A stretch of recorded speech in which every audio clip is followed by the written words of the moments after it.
ഷോയിലേക്ക് സ്വാഗതം. ആഗോള വിപണിയിൽ സ്വർണ്ണവില കുതിച്ചുയരുകയാണ്. കേന്ദ്ര ബാങ്കുകളുടെ സ്വർണം വാങ്ങലും ഓഹരി വിപണികളുടെ തകർച്ചയും മാത്രമാണോ ഇതിന് കാരണം? ഒരു വസ്തുവിന്റെ വില വർദ്ധിക്കുന്നത് അതിന്റെ ഡിമാൻഡ് വർദ്ധിക്കുമ്പോഴും ലഭ്യത കുറയുമ്പോഴുമാണ്. അപ്പോൾ സ്വർണത്തിന്റെ കാര്യത്തിൽ ഡിമാൻഡ് മാത്രം പരിഗണിച്ചാൽ മതിയോ? ലഭ്യത കൂടി നോക്കേണ്ടതില്ലേ? വർഷങ്ങളായി ലോകത്ത് സ്വർണം ഖനനം ചെയ്യുന്നു. അപ്പോൾ ഭൂമിയിൽ ഇനി എത്ര സ്വർണ്ണശേഖരം അവശേഷിക്കുന്നു എന്നത് ഒരു ചോദ്യമാണ്. നാളിന്ന് വരെ എത്ര സ്വർണം മനുഷ്യർ കുഴിച്ചെടുത്തിട്ടുണ്ടെന്ന് നിങ്ങൾക്കറിയുമോ?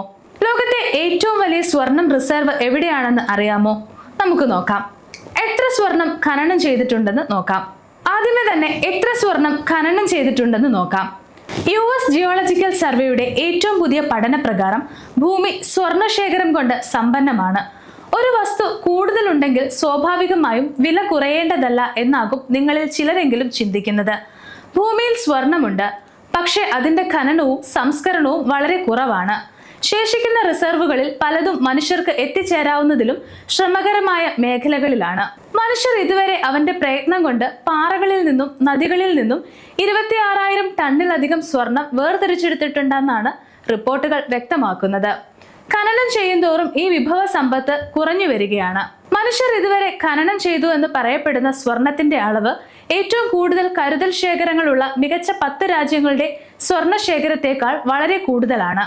ഖനനം ചെയ്ത ഈ സ്വർണത്തിൽ ഭൂരിഭാഗവും ആഭരണങ്ങളും മറ്റ് അലങ്കാര വസ്തുക്കളും നിർമ്മിക്കുന്നതിനായി ഉപയോഗിക്കപ്പെട്ടെന്നാണ് USGS റിപ്പോർട്ടിൽ പറയുന്നത്.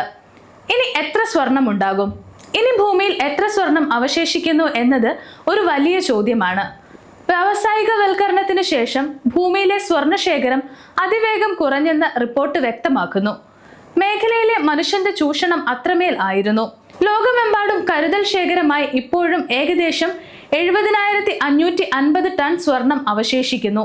ദക്ഷിണാഫ്രിക്ക, റഷ്യ, ഓസ്ട്രേലിയ എന്നിവിടങ്ങളിലാണ് ഇപ്പോഴും ഖനനം ചെയ്യാത്ത വലിയ സ്വർണ്ണ നിക്ഷേപം മറഞ്ഞിരിക്കുന്നത് എന്ന് USGS റിപ്പോർട്ട് ചെയ്യുന്നു. വേൾഡ് ഗോൾഡ് കൗൺസിലിന്റെ റിപ്പോർട്ട് പ്രകാരം ലോകത്തിലെ സ്വർണത്തിന്റെ ഏകദേശം 45% ആഭരണങ്ങളുടെ രൂപത്തിലും 22% ബാറുകളുടെയും നാണയങ്ങളുടെയും രൂപത്തിലും 17% കേന്ദ്ര ബാങ്കുകളിൽ നിക്ഷേപമായിട്ടും ആണ് ഉള്ളത്. വില കുതിച്ചതോടെ സ്വർണത്തിലുള്ള നിക്ഷേപം 10 മടങ്ങ് വർദ്ധിച്ചിട്ടുണ്ട്. ഇതും വില കൂടാനുള്ള കാരണമാണ്. ഏറ്റവും വലിയ സ്വർണ്ണശേഖരം എവിടെയാണ്? നമുക്ക് നോക്കാം. ഔദ്യോഗിക കണക്കുകൾ പ്രകാരം ലോകത്ത് ഏറ്റവും കൂടുതൽ സ്വർണം ഉൽപ്പാദിപ്പിക്കുന്നത് ചൈനയാണ്. ഏറ്റവും വലിയ ഉപയോക്താവും ഇവർ തന്നെ. എന്നാൽ റിസർവിന്റെ കാര്യത്തിലേക്ക് വരുമ്പോൾ ഒന്നാം സ്ഥാനം വലിയ മാർജിനിൽ US സ്വന്തമാക്കിയിരിക്കുന്നു. ലഭ്യമായ 2024 കണക്കുകൾ പ്രകാരം USന്റെ സ്വർണ്ണശേഖരം ഏകദേശം 8,133.46 ടൺ വരും. രണ്ടാം സ്ഥാനത്ത് ജർമ്മനിയാണ്. 3,351.53 ടണ്ണാണ്. തുടർന്ന് വരുന്നത് ഇറ്റലിയാണ്. 2,451.84 ടൺ. അടുത്തത് ഫ്രാൻസ് ആണ്. 2,436.97 ടൺ. അടുത്തത് റഷ്യയാണ്. 2,335.85 ടണ്ണാണ് വരുന്നത്. ലിസ്റ്റിൽ 6ാം സ്ഥാനത്തുള്ള ചൈനയുടെ കൈവശം 2,264.32 ടൺ സ്വർണമാണ് ഉള്ളത്. ഈ സ്വർണ്ണശേഖരം 5,000 ടണ്ണാക്കി ഉയർത്താനുള്ള ഊർജിത ശ്രമത്തിലാണ് ചൈന എന്നാണ് റിപ്പോർട്ടുകൾ വ്യക്തമാക്കുന്നത്. അടുത്ത കാലത്തായി ചൈന സ്വർണം വാങ്ങൽ വേഗം വർദ്ധിപ്പിക്കാനുള്ള കാരണവും ഇതുതന്നെയാണ്. മുകളിൽ പറഞ്ഞ കണക്കുകൾ 2024 പ്രകാരമുള്ളതാണ്. ചൈന തങ്ങളുടെ ലക്ഷ്യത്തോട് എത്ര അടുത്തിരിക്കുന്നു എന്നറിയാൻ പുതിയ കണക്കുകൾക്കായി കാത്തിരിക്കണം. ഇന്നത്തെ വീഡിയോ ഉപകാരപ്രദമായി എന്ന് വിശ്വസിക്കുന്നു. മറ്റൊരു വീഡിയോയുമായി വീണ്ടും കാണാം. സമയം മലയാളം വാർത്തകൾ ഇനി times of India super ആപ്പിലും.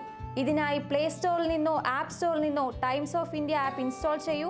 Malayalam ഭാഷ തിരഞ്ഞെടുക്കൂ. വാർത്തകൾ ആസ്വദിക്കാം. എല്ലാം ഇനി സമയത്തിൽ.